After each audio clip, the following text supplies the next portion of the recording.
একটি মোটর এবং টিউবওয়েল মাটি থেকে প্রায় 1.5 ফিট উপরে উঠালাম। আসসালামু আলাইকুম, স্বাগত জানাচ্ছি চাঁদপুর স্যানিটারি সার্ভিসের প্রতিদিনের কাজের ভিডিওতে। দেখেন আমরা একটি টিউবওয়েল মাটির সংস্পর্শে চলে আসা টিউবওয়েলটা প্রায় 1.5 ফিট উঁচুতে উঠাবো। আর এখানে একটি মোটর সেটিং ছিল, ওই মোটরটাও পানির স্পর্শে চলে আসতেছিল, বৃষ্টির কারণে পানি জমে যাচ্ছিল এই জায়গায়, তাই আমরা এখানে একটি জায়গাটা উঁচু করে দিব। তো আপনারা অবশ্যই এই বিষয়গুলো খেয়াল রাখবেন, যখন টিউবওয়েল নতুন বসাবেন মাটি থেকে 10 থেকে 14 ইঞ্চি পর্যন্ত উঁচু রাখার চেষ্টা করবেন, কেননা কয়েক বছর পরে আপনার বাসাবাড়ির আশেপাশে মাটি জমে থাকতে পারে বা মাটি পরে উঁচু করতে পারেন, কিন্তু টিউবওয়েল উঁচু করা সম্ভব না। তাই প্রথম পর্যায়েই আপনারা 12 থেকে 14 ইঞ্চি পর্যন্ত উঁচু রেখে দিবেন, তারপর আপনার টিউবওয়েলটা শুকনো থাকবে। আর টিউবওয়েলের জায়গাটা যখন পাকা হবে তখন জিনিসটা দেখতেও সুন্দর লাগবে।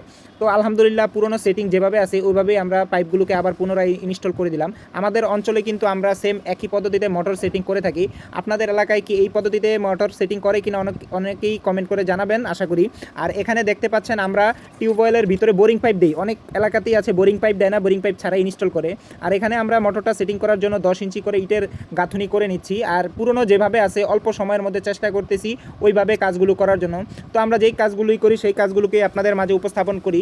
তো অবশ্যই অনেকেই আছে এই কাজগুলো দেখে দেখে নিজেরা আবার কাজ ট্রাই করে। আসলে আপনারা যদি ফিটিংসের কাজ না জানেন তাহলে বা দাম না জানেন তাহলে কিন্তু এই কাজগুলো করা আপনার জন্য দুষ্কর, কাজ অর্ধেক পথে আটকে যাবে এবং পরবর্তীতে আবার মিস্ত্রির সহযোগিতা নেওয়ার চান্স থাকে। তাই আমি বলবো যারা এই সমস্ত কাজগুলো করার আগ্রহ অবশ্যই আপনারা ঠিকাদারের সাথে কাজ করে নিজেদের অভিজ্ঞতাকে আরও দক্ষভাবে অংশগ্রহণ করে আপনারা নিতে পারেন।